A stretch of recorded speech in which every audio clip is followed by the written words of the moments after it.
The cold seeped through every crack in the wooden walls of the cabin, and Eleanor Brennan pulled her shawl tighter around her shoulders as she watched the last ember in the fireplace fade to gray ash. Christmas Eve, 1878, and she had nothing left to burn except the rocking chair her late husband Thomas had made with his own hands 3 years ago, before the fever took him and left her alone on this patch of frozen ground outside Ruby City, Idaho. She was 24 years old and felt ancient, her fingers numb as she contemplated breaking apart the chair, the last piece of him she had left besides memories that grew hazier with each passing winter. The wind howled against the cabin like a living thing trying to get inside, and Eleanor pressed her hands to her face, feeling the coldness of her own skin. The nearest neighbor was 2 miles away, and she had not seen another soul in 5 days. Snow had been falling steadily since Monday, piling up against the door until she had to dig her way out just to reach the small shed where she kept what little remained of her supplies. 3 potatoes, a handful of dried beans, a sliver of salt pork so small it would barely flavor a pot of water. She had sold almost everything over the past months just to make it through, trading her wedding ring to the general store owner for flour and coffee, bartering Thomas's tools for lamp oil and matches. Now she sat in the growing darkness with nothing left to trade and nothing left to burn. She thought about Ruby City, nestled in the Awahi Mountains, how it had boomed with silver strikes just a few years back, drawing thousands of prospectors and their families to these remote hills.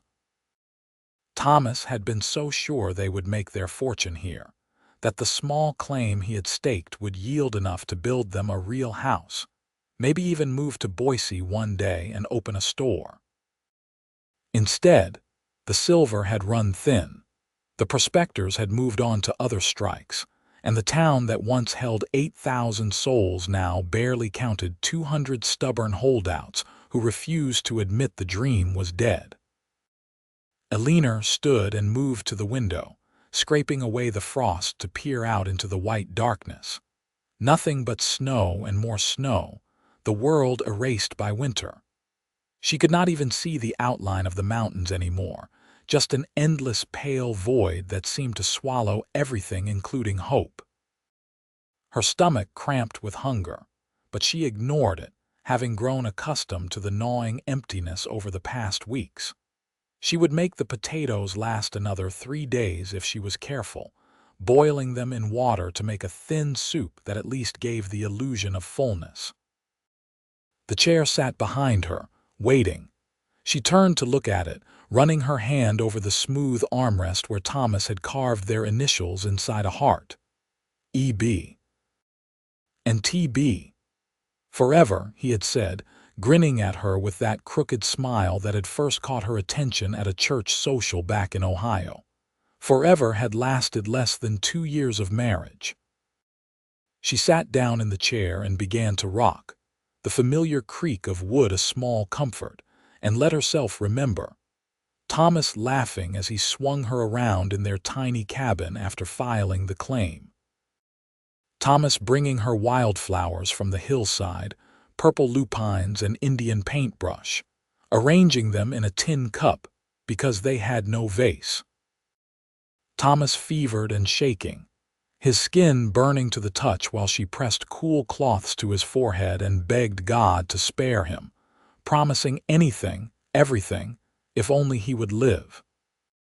But God had not listened, or perhaps God had other plans that did not include her happiness, and she had buried Thomas on a hillside overlooking the claim that had yielded nothing but heartbreak and debt.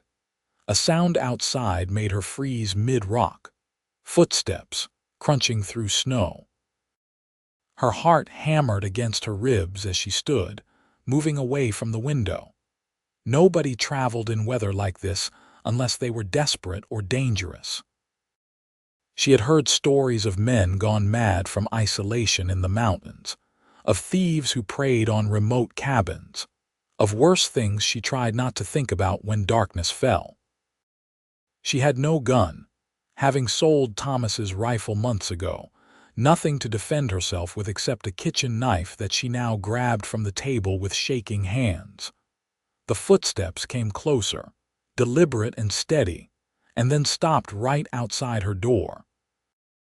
A knock, 3 solid raps that seemed impossibly loud in the silence. Eleanor held her breath, gripping the knife, trying to decide whether to answer or stay silent and hope whoever it was would go away. Another knock, more insistent, then a voice, deep and rough but somehow gentle. "Madam, I know you are in there. I saw your lamp earlier. I'm not here to cause trouble. I brought you firewood." Firewood. The word seemed like a miracle, too good to be true.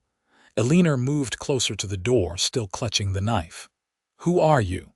"Name is Matthew Whitmore, madam. I have the claim about 3 miles northwest of here, up Sinker Creek Way. I was checking my trap line and saw your cabin. Thought you might need help." Eleanor pressed her forehead against the door, wanting desperately to believe him but afraid to trust. "Why would you help me?"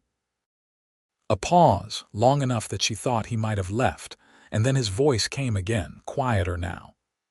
"Because it is Christmas Eve, madam, and nobody should be alone and cold on Christmas Eve. I have a whole cord of split wood on my mule. It is yours if you want it. No strings, no payment needed. Just trying to do a decent thing." She made a decision then, driven by cold and desperation and something in his voice that sounded honest. She set down the knife and lifted the wooden bar that secured the door, pulling it open just wide enough to see out. A man stood on her narrow porch, snow covering his broad shoulders and the brim of his hat. He was tall, she noticed, probably in his late 20s, with dark hair visible beneath the hat and eyes that looked almost black in the dim light. He held his hands where she could see them, away from the gun belt at his waist, and he did not try to push forward or force his way inside. "Matthew Whitmore," he said again, touching the brim of his hat in a gesture that seemed old-fashioned and courteous. "Pleased to make your acquaintance, madam." Eleanor opened the door wider and saw the mule behind him, loaded with split logs strapped to a wooden frame. More firewood than she had seen in months, enough to keep her warm for weeks if she was careful. Her eyes stung with sudden tears, and she blinked them back, not wanting to cry in front of a stranger. "I am Eleanor Brennan. I am sorry for being cautious, but a woman alone cannot be too careful. No apology needed, Mrs. Brennan. You were right to be cautious." He gestured to the mule. "Where would you like me to stack this?" "There is a shed around the side of the cabin. It is mostly empty now." She stepped back, wrapping her shawl tighter against the cold air pouring through the open door. "Would you like some coffee when you are finished?" "It is the least I can offer for your kindness." Something changed in his expression, a softening around the eyes that made him look younger. "That would be most welcome, madam. Thank you." She watched him work from the window as she coaxed the last bit of kindling into a small fire and set the coffee pot to boil. He moved with efficient purpose, unstrapping the wood and carrying armloads to her shed, the snow falling steadily around him.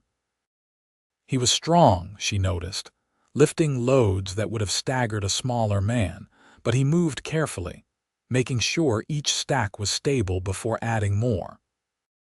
There was something solid about him, dependable, and she found herself wondering what his story was. Why a man would be alone up Sinker Creek on Christmas Eve instead of in town with friends or family. The coffee was ready by the time he finished, and he knocked again before entering, stamping the snow from his boots on the porch and removing his hat. In the lamplight, she could see him more clearly now. He had a weathered face, tanned from sun and wind, with a strong jaw and a scar above his left eyebrow that gave him a slightly dangerous look. But his eyes were kind, genuinely kind, and when he smiled at her, it reached all the way to those eyes and made them crinkle at the corners. "That is good coffee, Mrs. Brennan," he said after his first sip, warming his hands on the tin cup she had given him.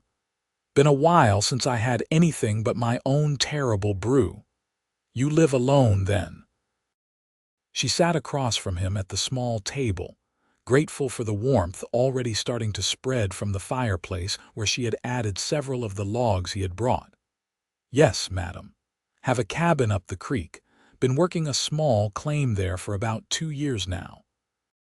Not much for company except my mule and the occasional coyote. He paused, studying her face with an expression that was curious but not intrusive. Your husband away, if you do not mind my asking.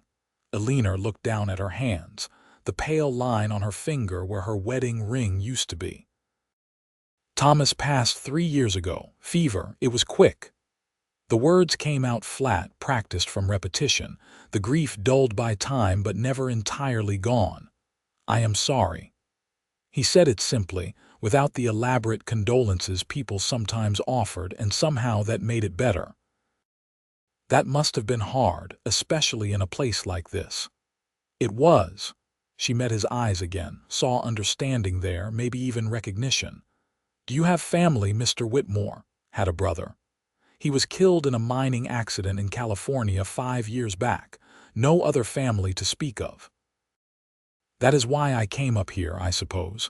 Seemed like as good a place as any to start over, forget the past for a while. He finished his coffee and stood, setting the cup gently on the table. I should let you get to your evening, Mrs. Brennan. I am glad I could help with the firewood. She stood as well, suddenly not wanting him to leave, not wanting to be alone again in the cold silence. Mr. Whitmore, I have very little, but I could make a soup with what I have. It would not be much of a Christmas supper, but it would be better than eating alone. Both of us eating alone, I mean. The words tumbled out before she could second-guess herself, and she felt heat rise to her cheeks at her own boldness. He looked surprised, then pleased, that warm smile returning. I would not want to impose on your supplies, madam. You brought me firewood enough to last the winter. The least I can do is share a meal. She moved to the small pantry, pulling out the potatoes and beans. Please stay. It is Christmas Eve. He hesitated only a moment more, then nodded. In that case, I accept. And please call me Matthew. Eleanor, she said, and found herself smiling for the first time in weeks. My name is Eleanor. They worked together in the small kitchen, Matthew peeling potatoes with a pocket knife while Eleanor sorted through the beans and set a pot of water to boil. It felt strange to have another person in the cabin, a man especially, but also comforting, normal, like something she had forgotten she missed. They talked while they worked, careful conversation at first, sharing basic facts about their lives. He was 28, from Missouri originally, had tried his hand at various trades before ending up in the Idaho Territory, chasing rumors of silver. She was 24, from Ohio, had married Thomas at 19, and come west with dreams of adventure and prosperity. Not much prosperity in Ruby City these days, Matthew observed, adding the peeled potatoes to the pot. Most folks have moved on to the newer strikes in the Coeur d'Alene region. I have thought about leaving, Eleanor admitted, stirring the pot. But I have no money for passage anywhere, and this cabin and claim are all I have left. Thomas is buried up on the hill. I cannot just abandon him. She stopped, surprised at herself for revealing something so personal to a stranger, but Matthew did not look uncomfortable.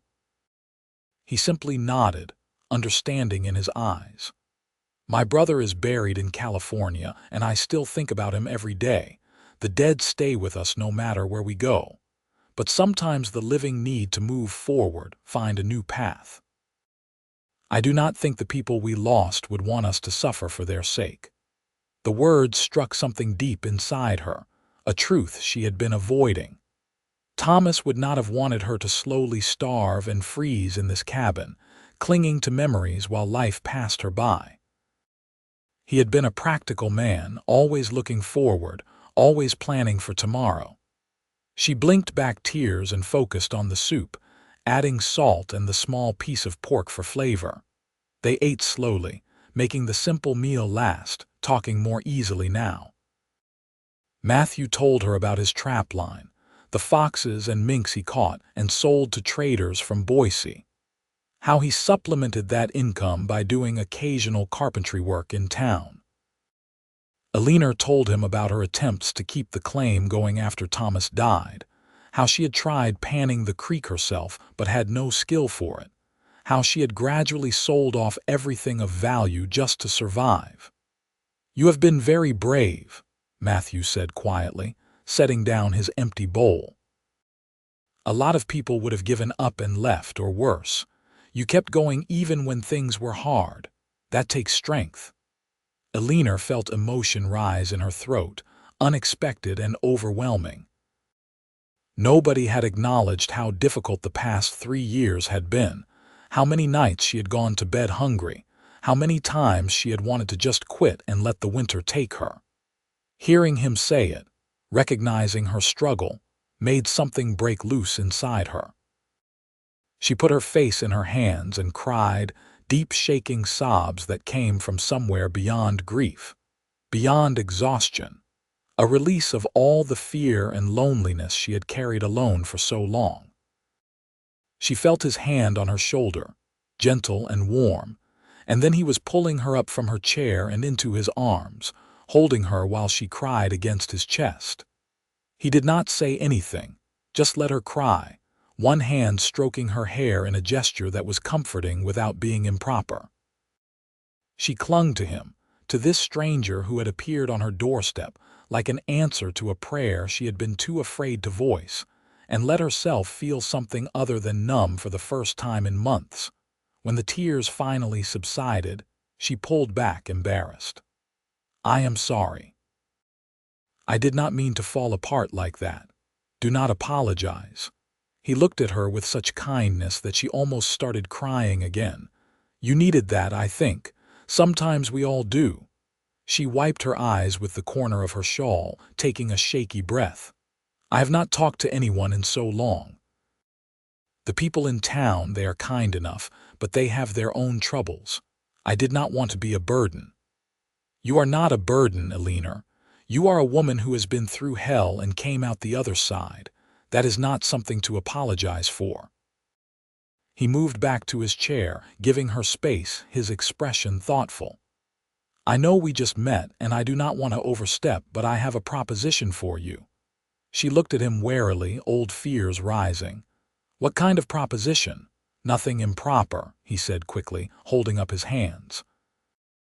"I need help with my trap line, someone who can check the traps closer to this end while I work the upper section.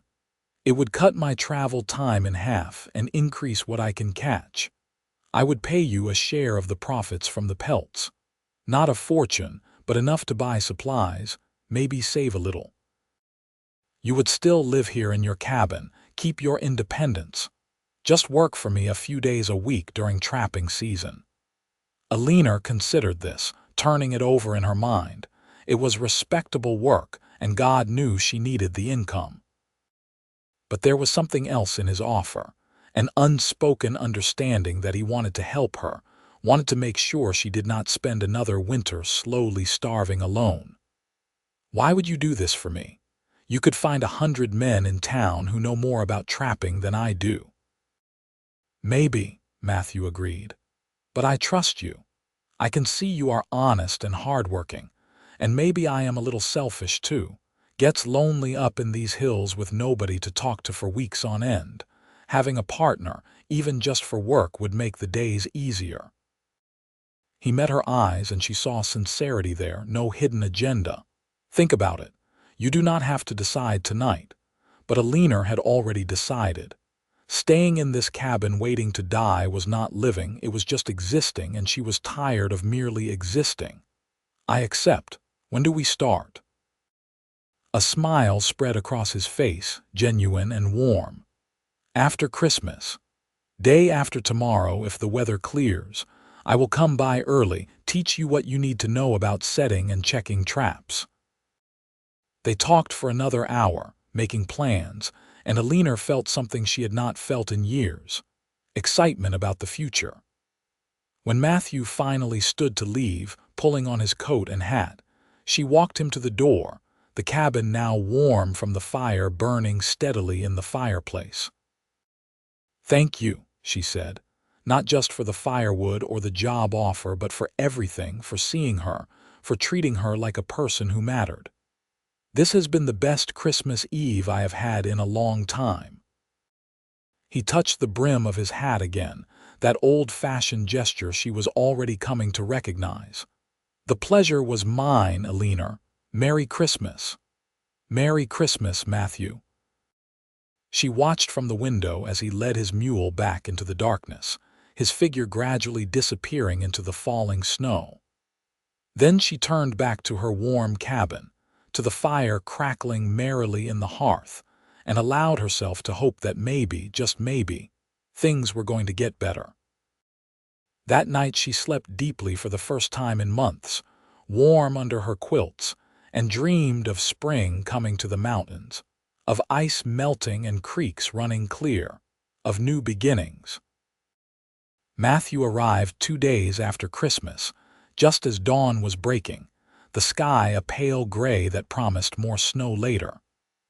Eleanor was ready, dressed in her warmest clothes with Thomas's old boots that were too big but better than her worn shoes. She had spent Christmas Day resting and eating properly for the first time in weeks, rationing the supplies she had left now that she did not have to make them stretch indefinitely.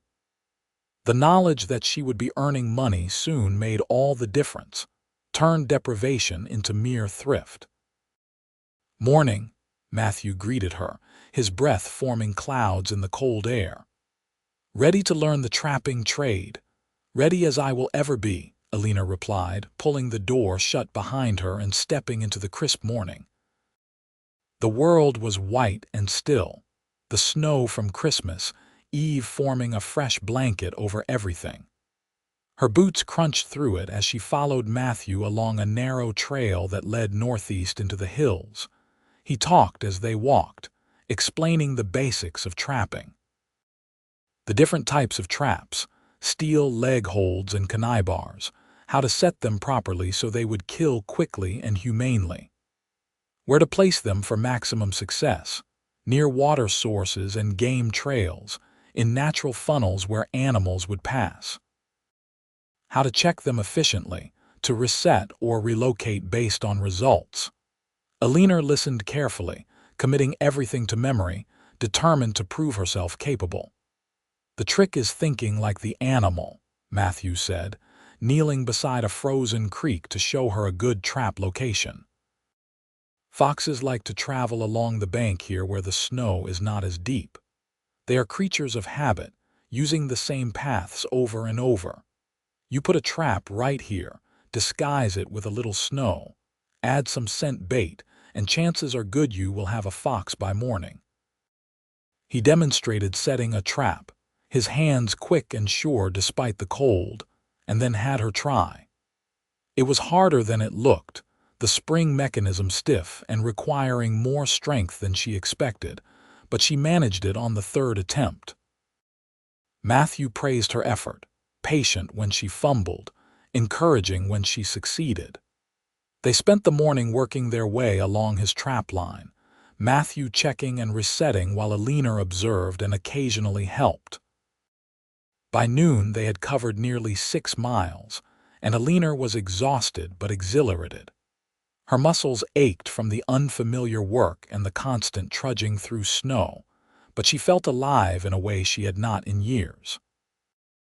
Matthew shared his lunch with her, dried venison and hard biscuits that tasted better than anything she had eaten in months, because it was fuel for work that mattered, for a purpose beyond mere survival. "You did well today," Matthew said as they rested on a fallen log, looking out over a valley white with snow. "Better than I expected, honestly. Some people cannot handle the cold or the walking." "I am stronger than I look," Eleanor said, flexing her aching fingers. "And I am motivated." This is my chance to build something, to not just scrape by but actually get ahead." He nodded, studying her profile. "What would you do if you had money saved? Where would you go?" Eleanor thought about it, realized she had not allowed herself to dream that far ahead in a long time. "I used to think I would go back to Ohio, to my family, but I have not heard from them in over a year. I think they have given up on me, or maybe they are angry I chose Thomas and this life over staying safe at home. Now, I am not sure. Maybe I would stay here, buy better equipment for the claim, try to work it properly. Or maybe I would open a boarding house in town, somewhere I could be useful and earn steady money. I do not know any more." "You have time to figure it out," Matthew said gently. "No need to decide your whole future today. Just take it one step at a time." They worked together 3 days a week through January and into February, establishing a routine. Matthew would arrive at Eleanor's cabin before dawn, and they would work the trap line together, splitting up to cover more ground as Eleanor became more confident and skilled. The pelts they collected were prime winter furs, thick and luxurious, and Matthew said the traders would pay top dollar for them. He kept careful accounts of their catch, crediting Eleanor with her share, and at the end of January he paid her in silver coins that felt heavy and real in her hand. $20, he said, counting out the money on her kitchen table. "Your share from the month, not bad for part-time work." Eleanor stared at the coins, more money than she had seen in over a year. "Matthew, this is too much. This is more than half the total." "It is exactly what we agreed on, a fair share for a fair partner." He pushed the coins toward her. "You earned every penny, Eleanor. You work as hard as any man I have known, and you do not complain even when it is below zero and the wind cuts through you like a knife. Take the money. Buy yourself some decent boots that actually fit. Get some food that is not just beans and potatoes." She took the money, emotion tightening her throat. "Thank you. This means everything to me. You are welcome." He stood, preparing to leave as he always did, never overstaying his welcome, always respectful of her space and reputation.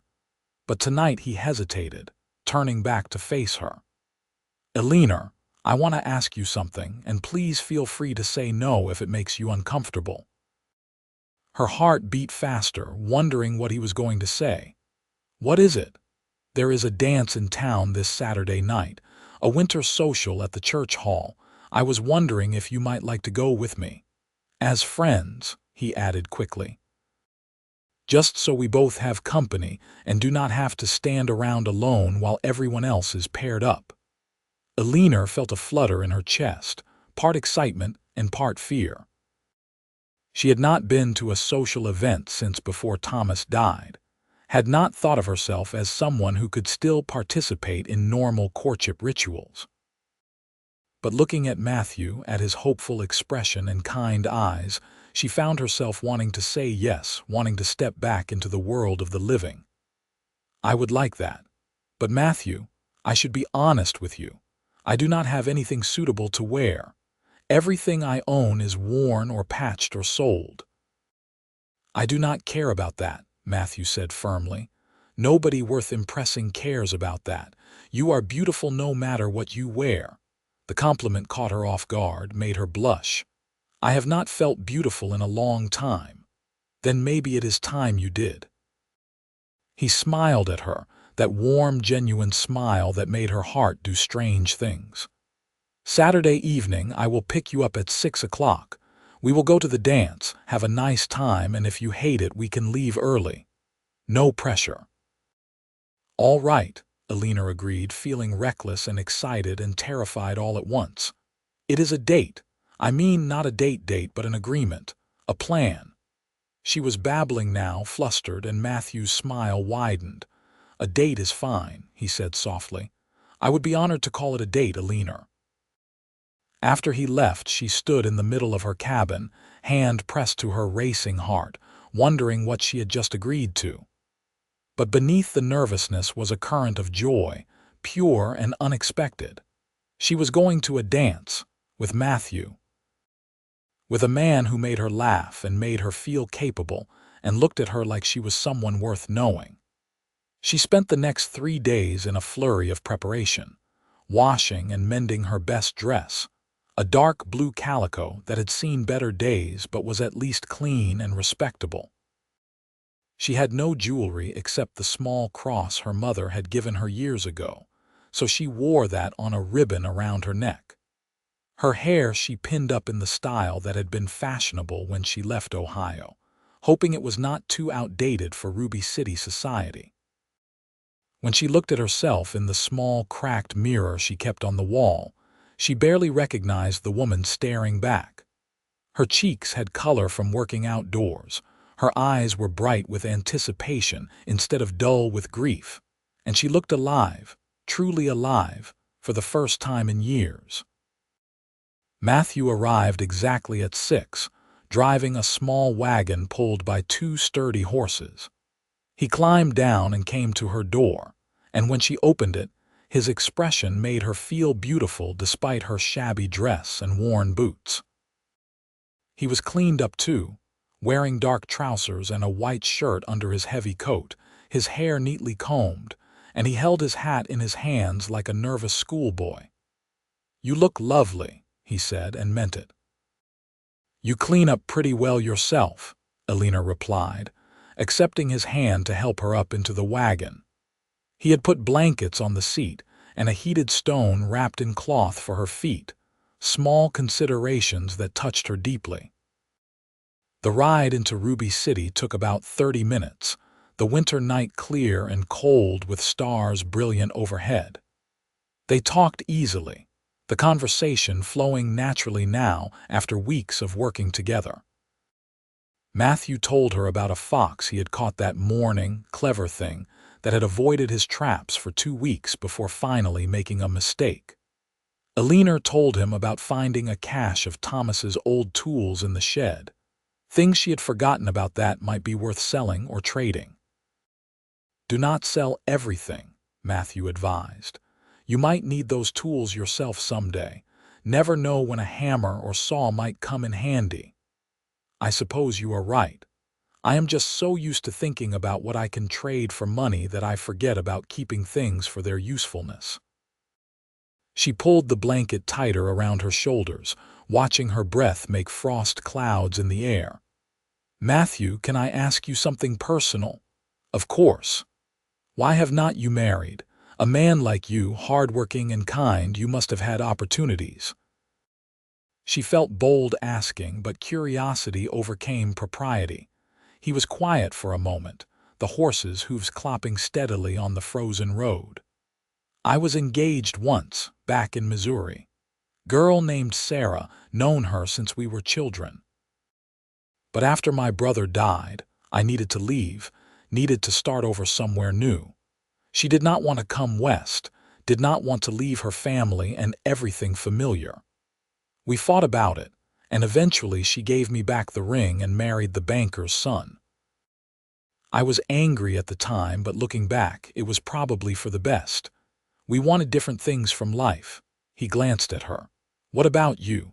Did you ever think about remarrying after Thomas?" "No," Eleanor said honestly. "I did not think anyone would want a widow with nothing to offer. No money, no property worth mentioning, just debts and a hard scrabble existence. And I was not sure I wanted to risk my heart again. Losing Thomas nearly destroyed me. I did not think I could survive that kind of pain twice." "And now?" Matthew asked quietly. Eleanor met his eyes, saw the question there, the hope. "Now I think maybe I have been hiding instead of living. Maybe it is time to take some risks, open myself up to possibilities." She paused, gathering courage. "I am glad you knocked on my door on Christmas Eve, Matthew. You saved my life that night, and not just from the cold." He reached over and took her hand, his grip warm and strong. "I am glad, too. That might have been the best decision I ever made, turning onto that trail and seeing your cabin." They held hands the rest of the way to town, and Eleanor felt like a girl again, young and full of hope, the darkness of the past 3 years receding in the warmth of new connection. The church hall was bright with lanterns and full of people when they arrived. At least 40 or 50 townsfolk gathered for the social. A small band played fiddle and banjo in one corner, and the center of the room had been cleared for dancing.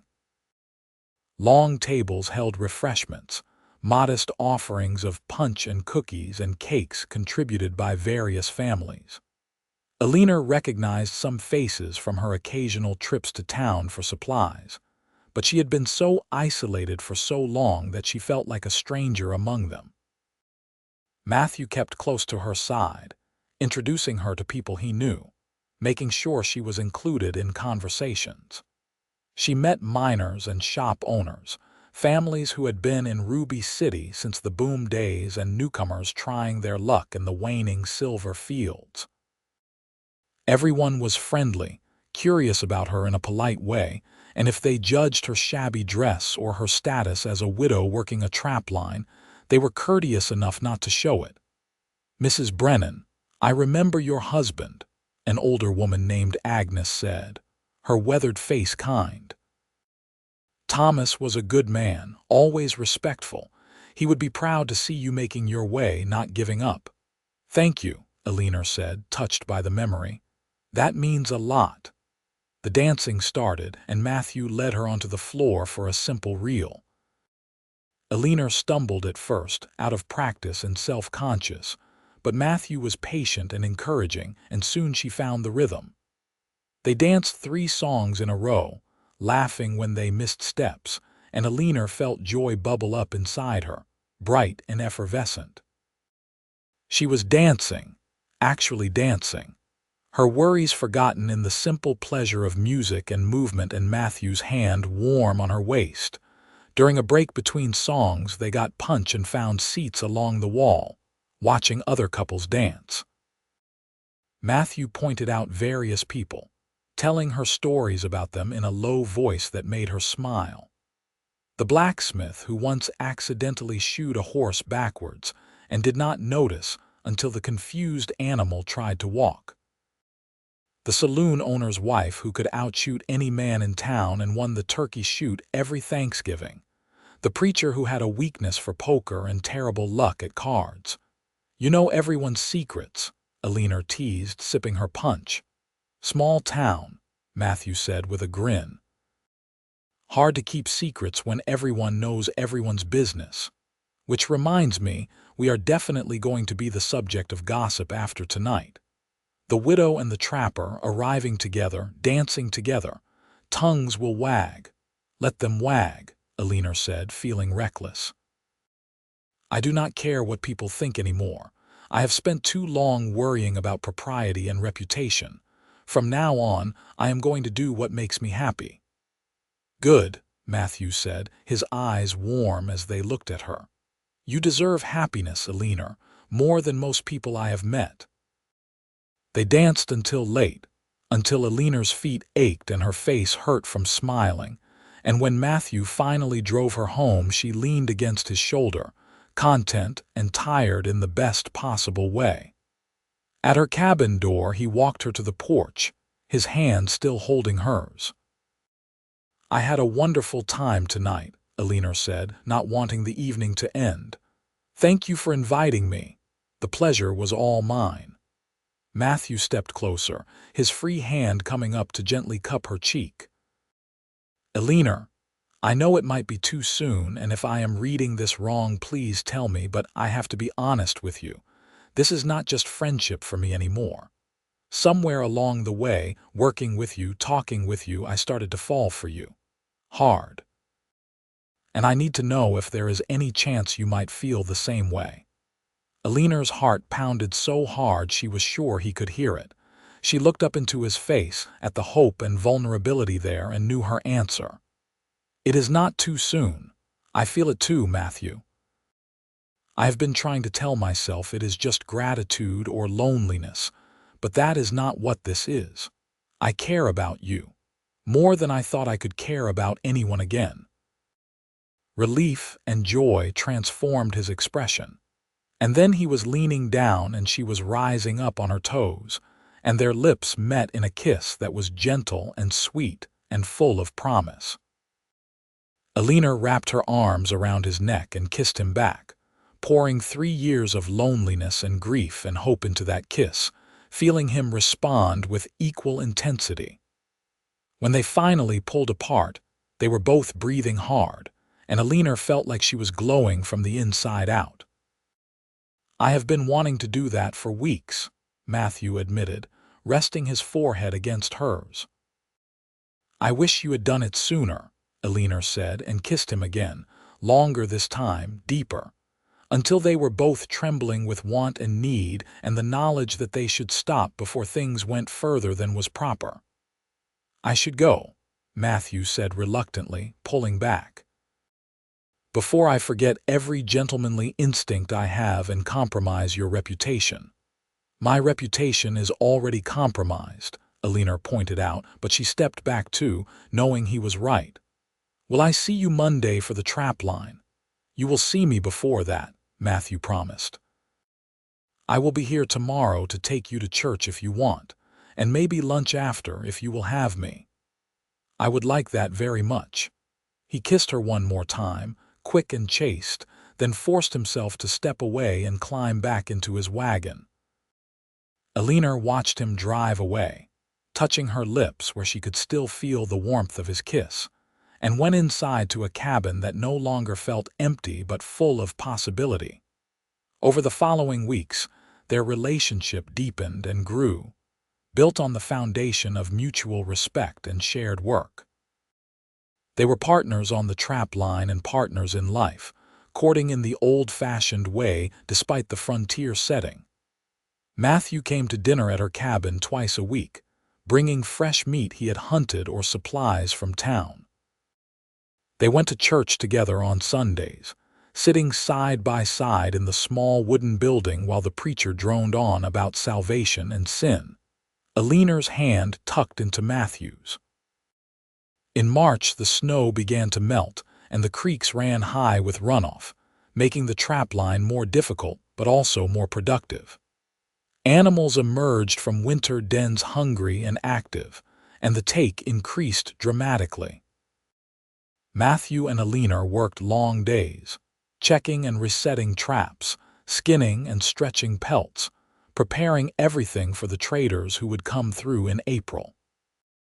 One evening, after a particularly successful day, Matthew sat at Eleanor's kitchen table going over the accounts, a pleased expression on his face. "We had an excellent season. The pelts are top quality, and I am expecting good prices. Your share should be close to $300 by the time we settle up with the traders." Eleanor nearly dropped the pot she was stirring. $300. Matthew, that is a fortune. You earned it. We are equal partners, remember, 50-50 split. He set down his pencil and looked at her seriously. "Eleanor, with that kind of money you could leave Idaho if you wanted. Book passage to San Francisco, go back to Ohio, make a fresh start somewhere. I want you to know that you have options, that you are not tied here by necessity anymore." She came to sit across from him, understanding what he was really asking. "Are you trying to get rid of me, Matthew Whitmore?" "God, no, the opposite." He reached across the table and took her hands. "I am trying to make sure that when I ask you what I want to ask you, you know that you have a real choice, that you are not saying yes out of desperation or because you think it is your only option. I want you to choose me because you want me, not because you need me." Eleanor's breath caught. "What are you asking me, Matthew?"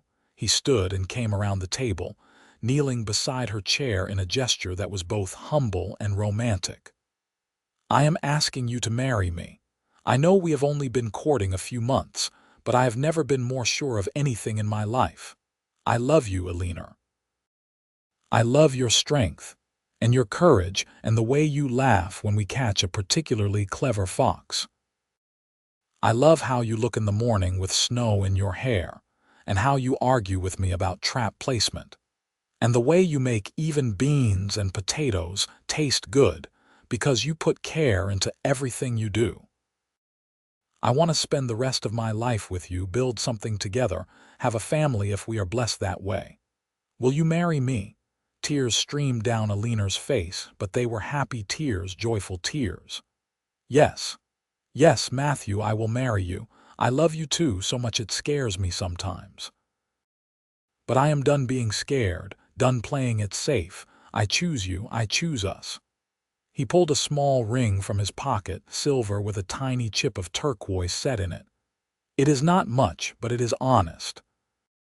I traded a month's worth of pelts for it because I wanted to do this right, wanted to give you something beautiful. It is perfect."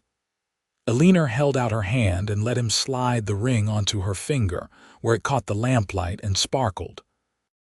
Then he was pulling her up from the chair and into his arms, kissing her deeply while she clung to him and laughed and cried at the same time. They were married 6 weeks later in the small church in Ruby City, with Agnes standing up as Eleanor's witness, and another trapper named Jack serving as Matthew's best man. Eleanor wore a new dress, cream-colored calico with lace at the collar, purchased with her trapping earnings. Matthew wore a proper suit borrowed from the general store owner, slightly too short in the arms but respectable. The preacher married them in a simple ceremony that lasted less than 20 minutes, but every word felt weighted with meaning and promise. Afterward, there was a small celebration at the boarding house. Cookies and lemonade and well wishes from the townspeople who had come to witness the union. Eleanor felt overwhelmed by the kindness, the genuine happiness people showed for her and Matthew, and she realized she had misjudged the community. They were not cold or uncaring. She had simply isolated herself so thoroughly after Thomas's death that she had not given them a chance to support her. "Happy, Mrs. Whitmore," Matthew whispered in her ear as they cut the simple cake Agnes had made for them. "Happier than I thought possible," Eleanor whispered back, and meant it with every fiber of her being. They spent their wedding night at Matthew's cabin up Sinker Creek, a larger structure than Eleanor's with 2 rooms and a proper loft. He carried her over the threshold in the traditional way, both of them laughing at the formality of the gesture in such a rough setting. But once inside, the laughter faded into something deeper, more intense as they finally came together as husband and wife, their union tender and passionate and full of love. Afterward, they lay tangled together under quilts, the fire burning low in the hearth, talking about their future. They decided to keep both cabins, using Eleanor's place as a base during trapping season since it was centrally located, and Matthew's place during summer when the higher elevation made it cooler and more comfortable. They would continue the trapping partnership, expand it if possible, maybe breed Matthew's mule and start a small stock of animals they could sell or trade. "What about the claim?" Eleanor asked, tracing patterns on Matthew's chest. "Thomas's claim." "Your claim now," Matthew corrected. "It is in your name, part of your inheritance. What do you want to do with it?" Eleanor thought about the hillside where she had spent so many hours trying to pan for silver that was not there, the creek that had yielded nothing but frustration and disappointment. "I think I want to sell it. Use the money to invest in the trapping business, buy better equipment, maybe purchase breeding stock for a small ranch." Thomas dreamed of silver, but that was his dream, not mine. I want to build something different, something that is ours. "I think that is a fine idea," Matthew said, kissing the top of her head. "We will do it together, make our own way. No more chasing other people's dreams or living in the shadow of the past. Just us, building our future." They sold the claim in June to a stubborn prospector who still believed there was silver in those hills, and used the modest sum to purchase 10 head of cattle and a young bull. It was not enough for a proper ranch, but it was a start, the foundation of something that could grow. They built a small barn near Matthew's cabin and spent the summer caring for the cattle. learning about animal husbandry through trial and error, and advice from ranchers in the valley. By October, Eleanor knew she was pregnant, the morning sickness and missed courses confirming what she had suspected for weeks. She told Matthew one evening as they sat on the porch watching the sunset paint the mountains gold and crimson, and his reaction was everything she could have hoped for. Pure joy, awe, a little fear at the responsibility, and overwhelming love. He placed his hand on her still flat stomach and promised to be the best father he could be, to protect and provide for their growing family. "Boy or girl, it does not matter to me," he said, his voice rough with emotion. "I just want you both healthy and safe." "We will be," Eleanor assured him, covering his hand with hers. "We are strong, remember. We have survived everything the territory could throw at us. We can handle a baby."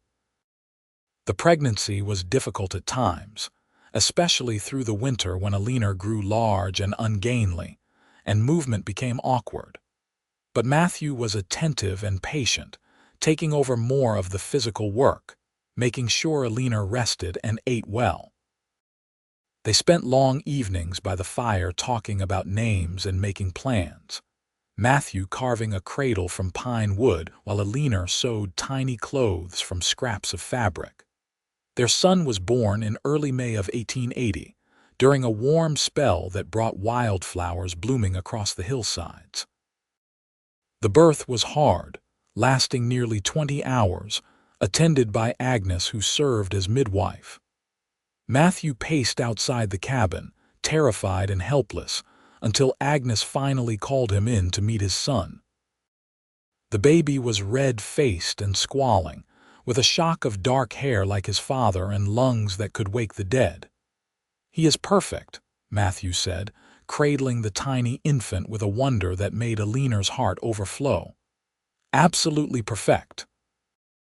They named him Michael, after Matthew's brother, Thomas as a middle name to honor Eleanor's first husband.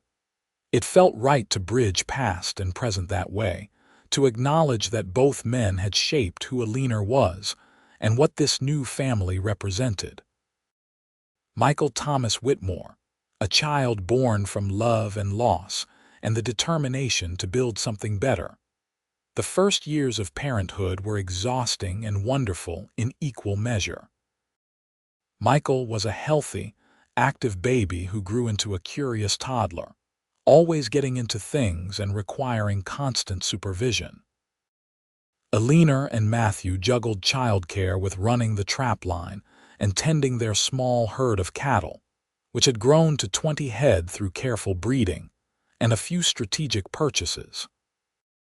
Money was still tight but not desperate, and they had achieved a level of stability that felt miraculous compared to Eleanor's earlier poverty. They expanded Matthew's cabin, adding another room for Michael and building a larger kitchen where Eleanor could preserve food and prepare meals for the family. The old rocking chair from Eleanor's first cabin, the one Thomas had made, sat in the corner of Michael's room, and she would rock him to sleep in it, humming lullabies and feeling the past and present merge into something peaceful.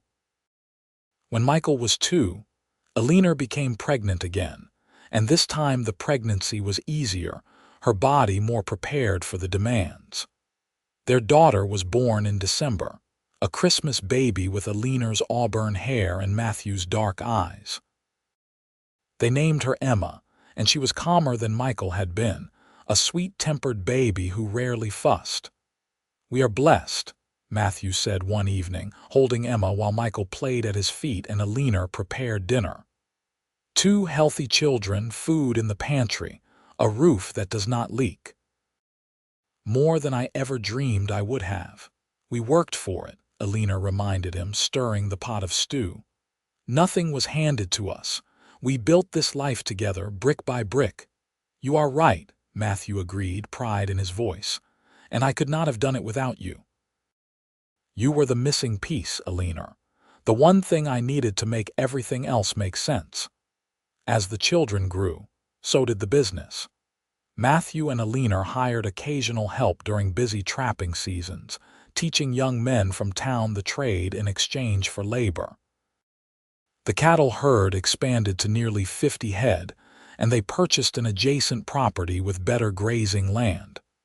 They were not rich by any measure, but they were comfortable, respected in the community, known as hardworking and honest.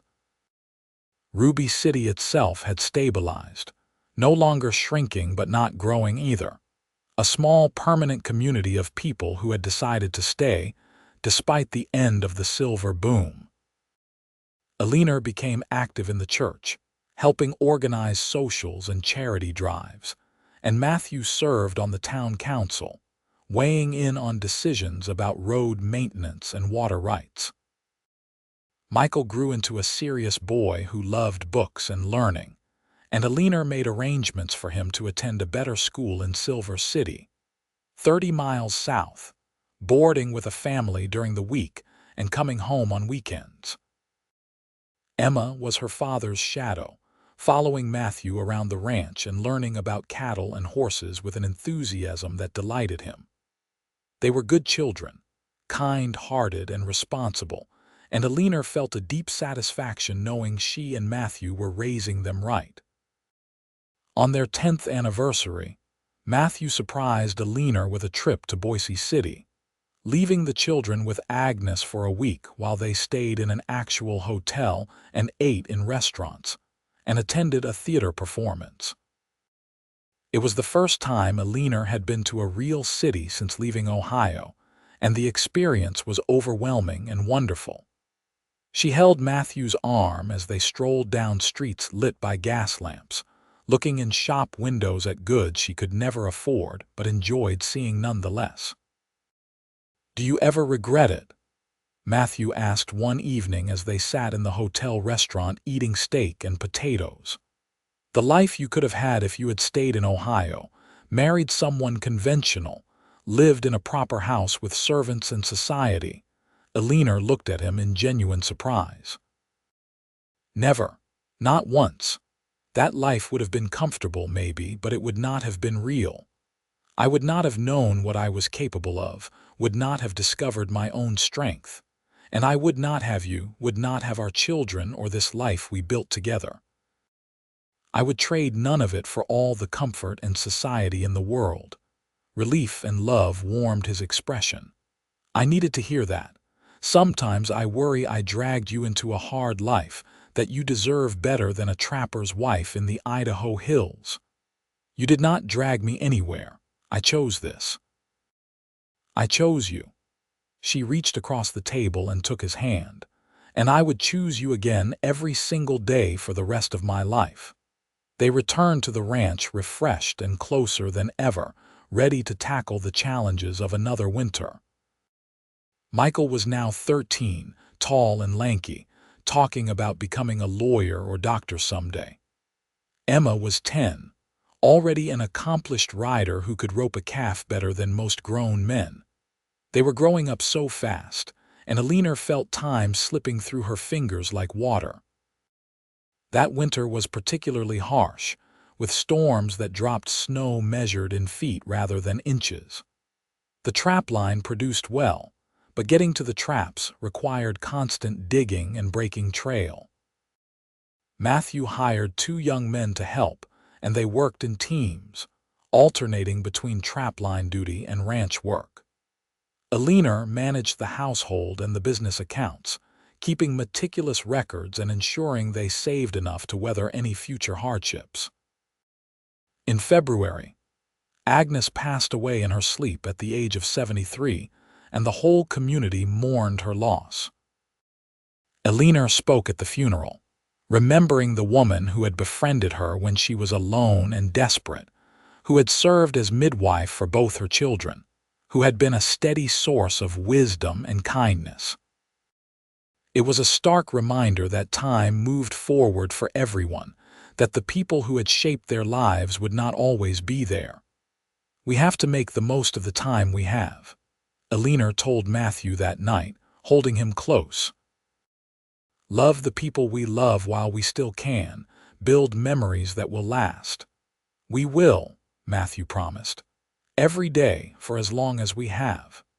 As the years continued their steady march, Eleanor and Matthew watched their children become young adults. Michael went off to university in San Francisco at 18, pursuing his dream of becoming a lawyer. Eleanor cried when he left, proud and heartbroken in equal measure, but she knew he needed to find his own path. Emma showed no interest in leaving, declaring she would stay and run the ranch, maybe expand it into something larger. "You can do whatever you want," Matthew told Emma, now 15 and nearly as tall as her mother. "But I will not force you to stay here if you want something different. The ranch will be here, but so will other opportunities."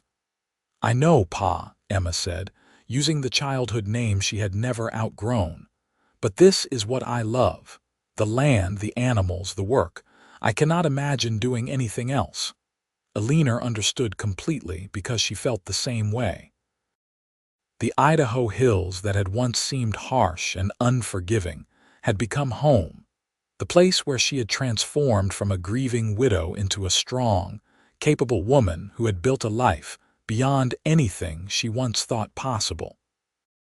Every fence line they had built, every calf born on the ranch, every successful trapping season represented triumph over adversity, proof that they could create something lasting.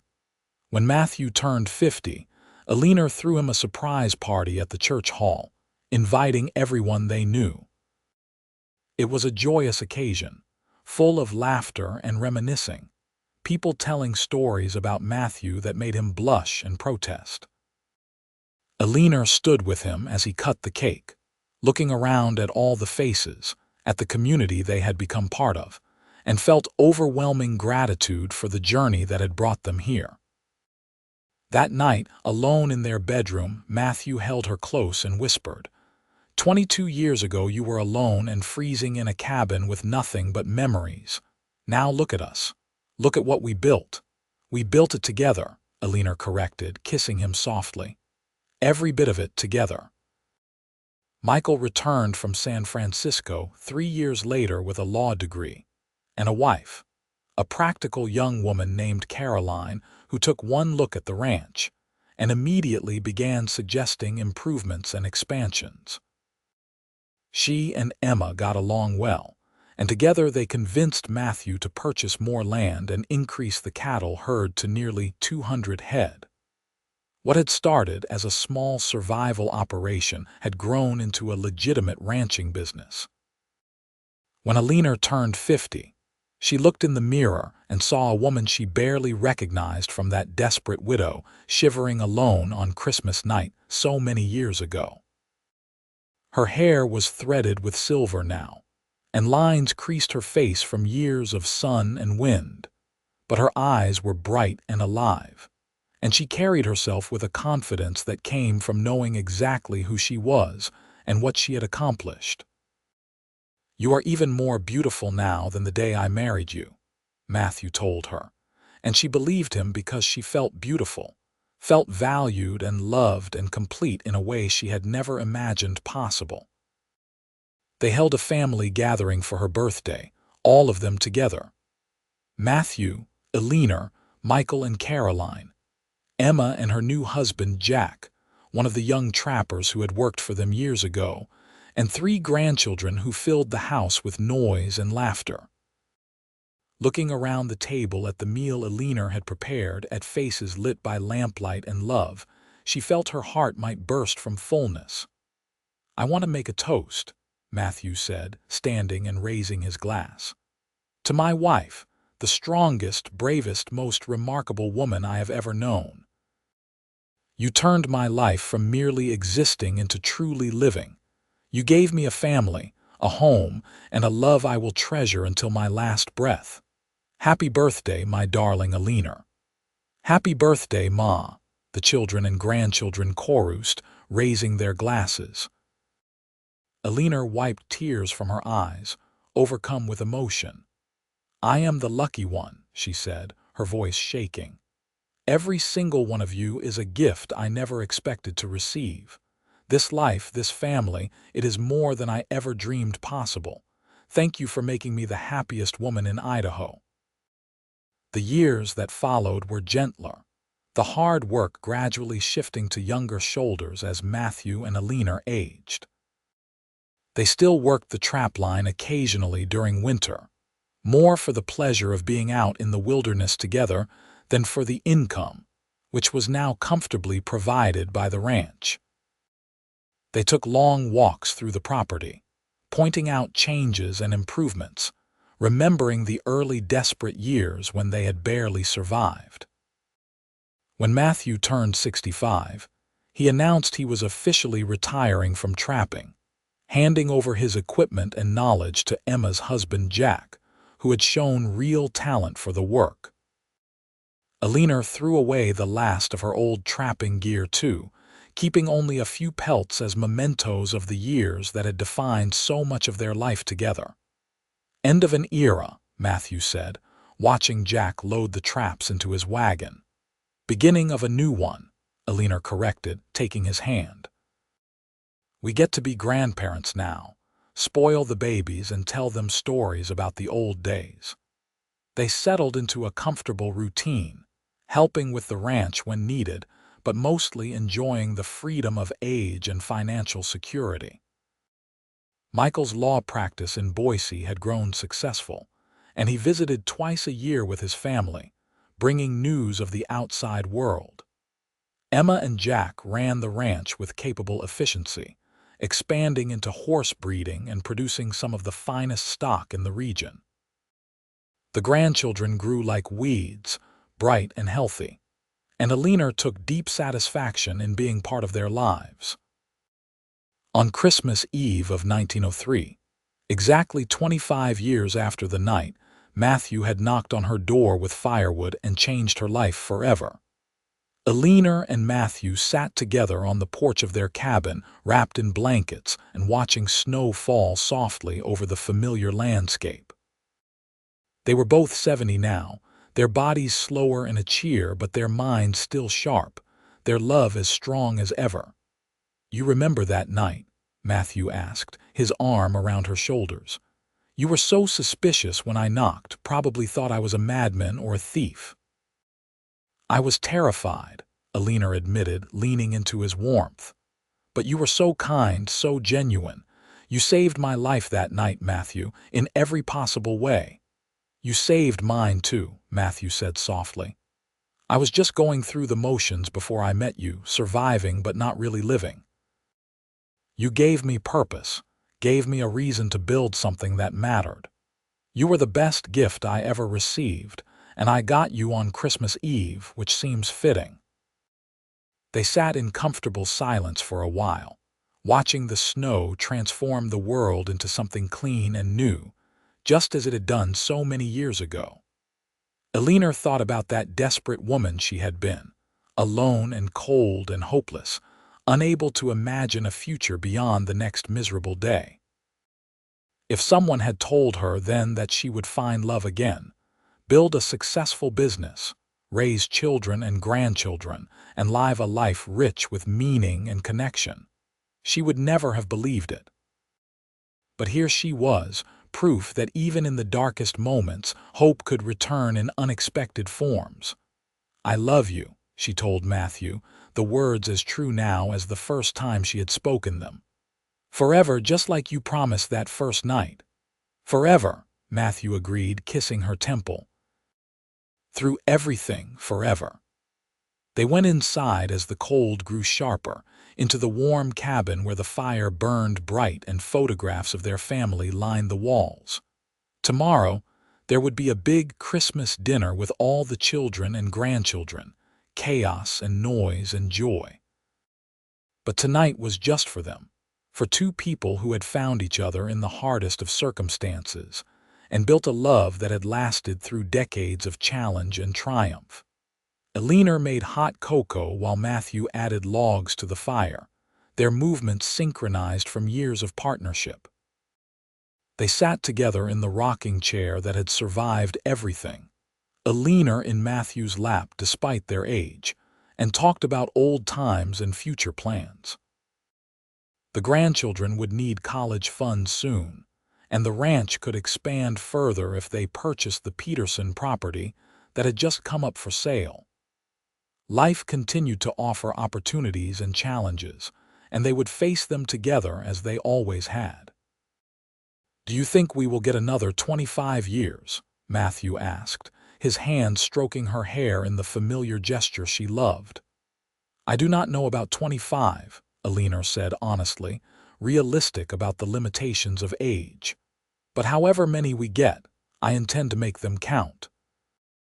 More memories, more love, more of this life we built together, quality over quantity." "I will take whatever time we have," Matthew said, "as long as I have it with you."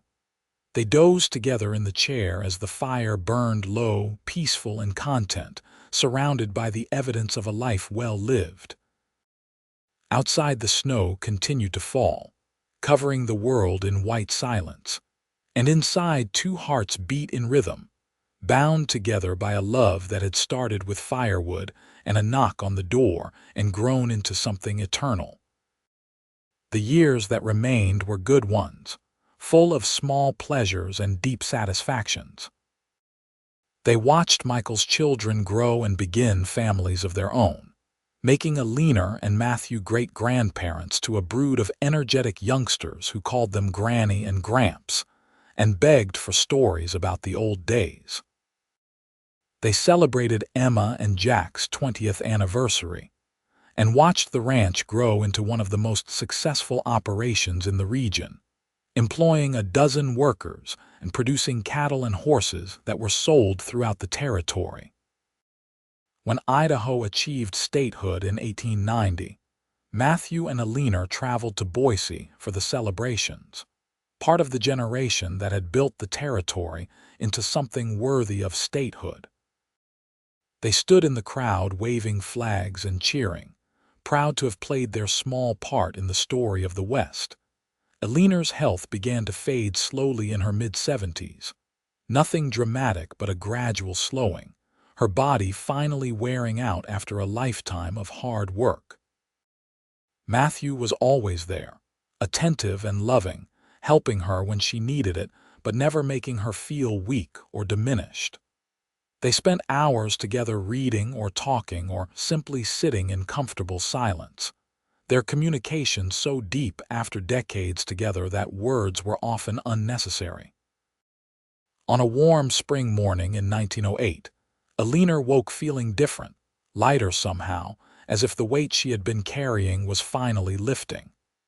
She knew with sudden clarity that her time was coming to an end, not immediately but soon, and surprisingly she was not afraid. She had lived a full life, loved deeply and been loved in return, built something that would last beyond her own years. That was enough. That was more than enough. "Matthew," she said softly, and he was immediately alert, reaching for her hand. "What is it? Are you all right?" "Should I get the doctor?" "No, doctor. I am fine, just thinking." She squeezed his hand, looking into eyes that were as familiar to her as her own reflection. "I want you to know that if I had to do it all over again, I would not change a single thing. Every hardship, every struggle, they all led me to you, and that makes it all worthwhile." Understanding dawned in his expression, and she saw his eyes fill with tears. "Eleanor, do not talk like that. You are going to be fine. We have more years ahead of us." "Maybe," Eleanor agreed. "But maybe not. And if not, I need you to know that I have been happy. Happier than I ever thought possible. You gave me a life worth living, Matthew. You gave me forever." He gathered her into his arms, holding her as carefully as he had held their newborn children, and she felt him shaking with suppressed emotion. "I love you. I will always love you in this life and whatever comes after." "I know," Eleanor whispered, resting her head against his chest and listening to the steady beat of his heart. "I know, my darling, and I will love you just as long." They stayed like that as the sun rose higher, filling the room with golden light. 2 souls intertwined so completely that no force on earth could truly separate them. And Eleanor thought back to that desperate Christmas Eve 3 decades ago, to the knock on the door that had changed everything, and felt nothing but gratitude for the journey that had brought her here. She lived another 4 years, years filled with love and family, and the quiet satisfaction of a life completed. When she finally passed in her sleep at the age of 80, surrounded by children and grandchildren and great-grandchildren, Matthew held her hand until the very end, whispering words of love and promises that they would meet again someday. At her funeral, held in the church where they had married and attended services for decades, Matthew stood and spoke about the woman who had been his partner, his love, his everything. He told the story of Christmas Eve, 1878, of a widow shivering alone and a lonely cowboy who knocked with firewood and found his heart's desire. He spoke of building a life together from nothing, of love that sustained through hardship and flourished in good times, of a partnership that had produced a legacy they could both be proud of. "She taught me what it meant to be truly alive," Matthew said, his voice breaking with emotion. "She showed me that love can heal even the deepest wounds, that two broken people can come together and make something whole. I will miss her every day for the rest of my life, but I will never regret a single moment we shared. She was my miracle, my Christmas gift, my forever." The church was silent except for the sound of quiet weeping, and when Matthew sat down, Emma took his hand and held it tight, her own tears falling freely. They buried Eleanor on the hillside next to the place where Thomas had been laid to rest all those years ago, Matthew insisting that both men who had shaped her life should be honored. The grave marker was simple granite with elegant script. Eleanor Brennan Whitmore, beloved wife, mother, and grandmother, 1854–1912, forever loved. Matthew lived 5 more years, tending the ranch with Emma and Jack, playing with his grandchildren and great-grandchildren, keeping Eleanor's memory alive through stories and photographs, and the love that still lived in his heart. He never remarried, never even considered it, telling anyone who asked that he had been lucky enough to find true love once, and that was more than most people ever got. He passed quietly in his sleep in early December 1917, just weeks before what would have been his and Eleanor's 50th anniversary. His children found him in the old rocking chair that had survived everything, a peaceful expression on his face, and they knew he had gone to find Eleanor in whatever lay beyond this world. They buried him next to her on the hillside, the 2 graves side by side overlooking the ranch they had built together and the mountains that had witnessed their journey. The marker matched hers in style and simplicity. Matthew Whitmore, beloved husband, father, and grandfather, 1850–1917, forever faithful. The ranch continued to thrive under Emma and Jack's stewardship, and eventually passed to their children and grandchildren, each generation adding their own chapter to the story. The old cabin where Eleanor had shivered alone that Christmas Eve was preserved as a historic landmark, maintained by the family as a reminder of where it all began. Visitors would come to see it, to hear the story of the widow and the cowboy, and would leave feeling inspired by the proof that love and determination could overcome even the harshest circumstances. Michael's grandson became a historian and wrote a book about the early settlers of Idaho, dedicating an entire chapter to his great-grandparents and the life they had built.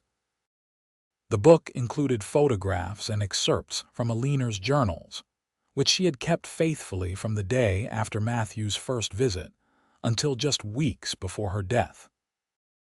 Her words painted a vivid picture of frontier life, of hardship and triumph, of a love that had started unexpectedly and grown into something legendary. In one journal entry from Christmas Eve 1903, the 25th anniversary of their first meeting, Eleanor had written, "I cannot imagine what my life would have been if Matthew had not knocked on my door that cold night. I would have died, certainly, if not from the cold, then from despair. Instead, I found love when I thought love was finished with me, found purpose when I believed my life was over, found a future when all I could see was empty darkness. He brought me firewood and warmth, yes, but more importantly, he brought me hope. And that hope transformed into a love that has sustained me through 3 decades of life together. If I have learned anything, it is that our darkest moments can become doorways to our greatest blessings, if only we are brave enough to open the door when opportunity knocks." Those words became the family motto of sorts, passed down through generations, a reminder that courage and hope and love could transform even the most desperate circumstances into something beautiful. The Whitmore Ranch grew into a major operation, eventually spanning thousands of acres and employing hundreds of workers, but the family never forgot their humble origins, never took for granted the sacrifice and determination that had built their legacy. On Christmas Eve every year, the family gathered at the old cabin for a tradition that had started with Emma and continued through her descendants. They would light a fire in the original fireplace, read passages from Eleanor's journals, and tell the story again of the widow shivering alone and the cowboy who brought firewood and forever. The youngest children would sit wide-eyed listening to tales of their ancestors, learning the values of hard work and perseverance and love that had defined the family for generations. And sometimes, on the quietest nights when snow fell soft and thick over the Idaho hills, older members of the family swore they could feel a presence in the cabin, a warmth that had nothing to do with the fire in the hearth and everything to do with the love that had been born there so long ago. They said it was Eleanor and Matthew, their spirits still present in the place where their story had begun, watching over the family they had created and the legacy they had left behind. The love story of Eleanor Brennan and Matthew Whitmore became the stuff of local legend, told and retold in schools and churches throughout the region, adapted into plays performed by community theater groups, even inspiring a folk song that traveling musicians would sing in saloons and meeting halls. It resonated with people because it was real, because it proved that love could be found in the most unlikely circumstances, that 2 broken people could heal each other and build something that lasted beyond their own lifetimes. Historians studying the settlement of Idaho Territory would point to the Whitmore family as an example of the resilience and determination that characterized the best of the frontier spirit. Sociologists examined Eleanor's journals as primary source material about women's experiences in the American West, about widowhood and remarriage and female entrepreneurship in a male-dominated society. Romantics simply sighed over the beauty of a love story that had started with such a perfect moment. A knock on the door on Christmas Eve, an offer of firewood, and the beginning of forever. The old rocking chair that Thomas had made, and that had nearly been broken for firewood that desperate night became a cherished family heirloom, passed down through Eleanor's direct descendants. Each generation added their own stories to its history. The chair where Eleanor had rocked her babies to sleep, where Matthew had held his wife during her final days, where countless grandchildren and great-grandchildren had been comforted and loved. It was more than furniture. It was a symbol of survival and continuity, a physical reminder that love could endure through time and hardship. As the 20th century progressed, and Idaho transformed from frontier territory to modern state, the Whitmore Ranch adapted and evolved, but never lost sight of its origins. During the Great Depression, the family opened their doors to struggling neighbors, providing work and food and shelter, remembering their own desperate times, and paying forward the kindness that had been shown to Eleanor and Matthew decades earlier. During the World Wars, the ranch contributed beef and horses to the war effort, and Whitmore men and women served in the military with distinction, carrying the values of courage and service that had been instilled in them from childhood. Through it all, the story remained central to the family's identity. The widow alone on Christmas Eve, the cowboy with firewood and a kind heart, the love that grew from that unexpected meeting into something that changed the course of multiple lives and created a legacy that would last for generations. It was a reminder that individual choices mattered, that a single act of kindness could ripple outward in ways impossible to predict, that love was the most powerful force in human experience.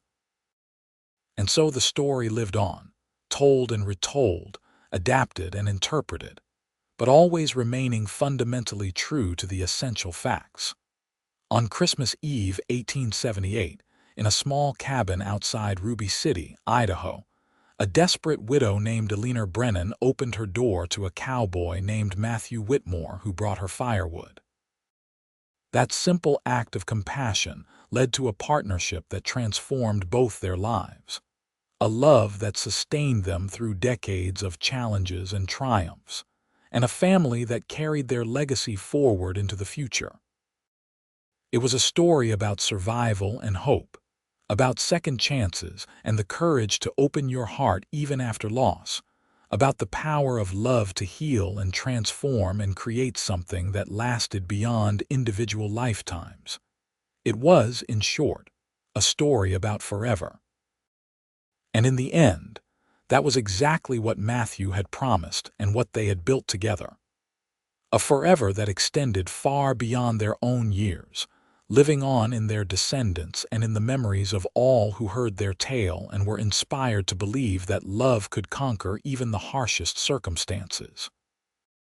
The cabin stood on the hillside for more than a century and a half, preserved carefully by successive generations who understood its significance. The fireplace where that crucial fire had burned still functioned.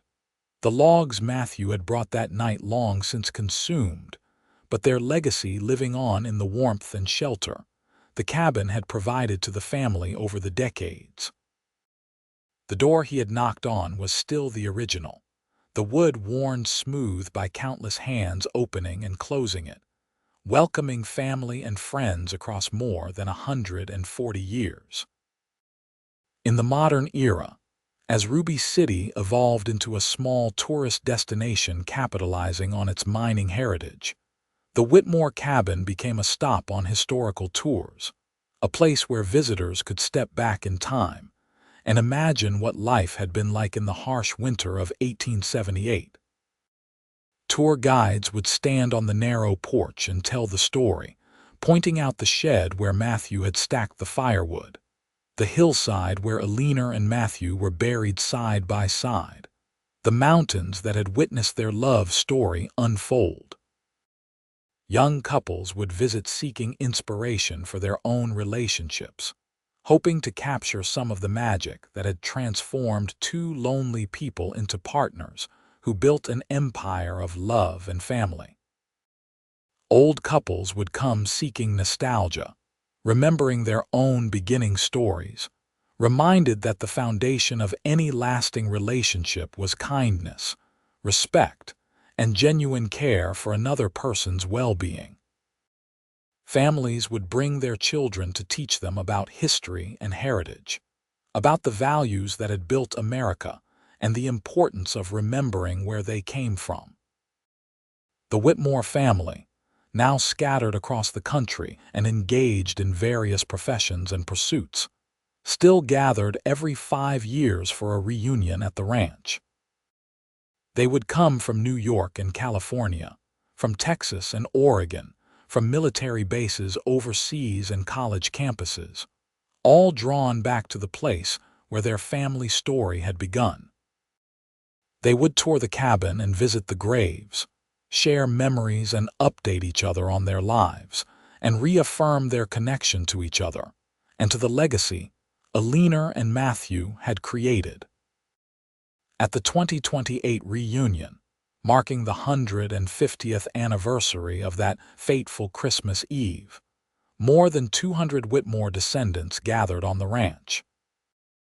The oldest was 93, the great-great-great-granddaughter of Eleanor and Matthew, who could still remember her grandmother's stories about Eleanor's gentle wisdom and Matthew's quiet strength.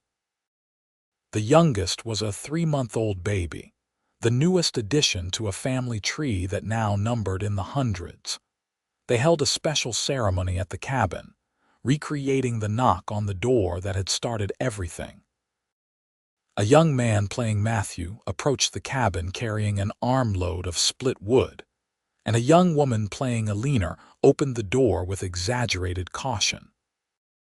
The crowd laughed and cheered as the actors performed an abbreviated version of that first meeting, ending with a kiss that had actually come much later but made for better theater. Then they all gathered around a massive bonfire and shared a feast, telling stories and singing songs, and celebrating the family that one act of kindness had created. As the fire burned down and children fell asleep in their parents' arms, the oldest Whitmore descendant stood and asked for everyone's attention. In a voice that quavered with age but remained strong in conviction, she spoke about the meaning of the family legacy. Eleanor and Matthew taught us that love is not just a feeling but a choice, a daily decision to care for someone else's welfare as much as your own. They taught us that hard work and determination can overcome incredible obstacles, that partnership means sharing both burdens and joys equally. They taught us that family is the greatest wealth, that the legacy we leave is not measured in money or property, but in the lives we touch and the values we pass forward. As we celebrate them tonight, as we honor their memory and their love, let us also commit to carrying those lessons into our own lives and passing them to our children and grandchildren. That is how we keep Eleanor and Matthew alive, not just in story but in action, in the way we live and love and treat each other. The crowd applauded, and then someone started singing an old folk song about faithful love, and others joined in until the night air was filled with voices raised in harmony, the sound carrying across the Idaho hills just as it had for generations, a living testament to a love that refused to die. As the last notes faded and the gathering began to disperse to various sleeping arrangements around the ranch, a young couple in their 20s stayed behind at the cabin, sitting on the porch steps and looking out at the stars that blazed overhead in the clear mountain sky. They had been dating for 2 years and were talking about marriage, trying to decide if they were ready to make that commitment. "You think it was really like that?" the young woman asked, gesturing to the cabin. "Do you think they really fell in love that fast, that completely?" Her boyfriend considered the question seriously. "I think the love grew over time like all real love does, but I think the foundation was there from the beginning, built on respect and kindness and genuine caring. That is what we should aim for, not some fairy tale instant attraction but a solid foundation we can build on for decades." The young woman nodded, leaning her head on his shoulder. "I like that. A foundation we can build on. That feels real and achievable." They sat in comfortable silence for a while, and then the young man stood and offered his hand. "Come on, let's go inside for a minute. I want to show you something." They entered the cabin, carefully stepping around the antique furnishings and historical displays. He led her to the rocking chair, the one that had survived everything, that had been witness to so much of Eleanor and Matthew's life together. A placard beside it explained its significance, the story of how it had nearly been broken for firewood, but had been saved by Matthew's arrival. "My great-grandmother told me something about this chair," he said. gently setting it rocking. She said Eleanor used to say that every time she sat in it, she remembered that she had a choice. She could dwell on what she had lost or embrace what she had found. She chose to embrace the future, to open her heart to new love even though it scared her. And that choice, that willingness to risk being hurt again, made all the difference. He turned to face his girlfriend, taking both her hands in his. I want to be like Matthew, showing up with firewood when you are cold, offering help when you need it, being the person you can count on no matter what. And I hope you will be like Eleanor, brave enough to trust me, strong enough to be my partner, wise enough to build something that lasts. I am not asking you to marry me tonight. We have time for that. But I am asking you to believe that we can have what they had if we work for it and choose each other every day the way they did. The young woman felt tears prick her eyes, moved by his sincerity and the weight of the legacy surrounding them. I believe that, and I want to build something real and lasting, want to be part of this story, this tradition of love that lasts. They kissed there in the cabin where it had all begun, surrounded by the ghosts of the past and the promises of the future, and somewhere in the night wind that sighed through the Idaho pines, it almost seemed like Eleanor and Matthew were smiling. The story of the widow who shivered alone on Christmas night and the cowboy who brought firewood and forever had come full circle, inspiring new generations to believe in love, to choose courage over fear, to build something that would last beyond their own years. It was a story that would continue as long as there were people who valued kindness and partnership, who believed that love could transform lives and create legacies, who understood that the greatest gift one person could give another was not material wealth, but genuine care and commitment. And so the story ended where it began, in a small cabin in the Idaho hills, with love conquering loneliness and hope defeating despair, with two souls finding each other across the darkness and building a light that would shine for generations. Matthew had promised Eleanor firewood, and forever, and in every possible way, he had delivered on that promise, creating a legacy that would last as long as there were Whitmores to tell the tale and hearts willing to believe that love, true love, could still change the world one knocked door at a time.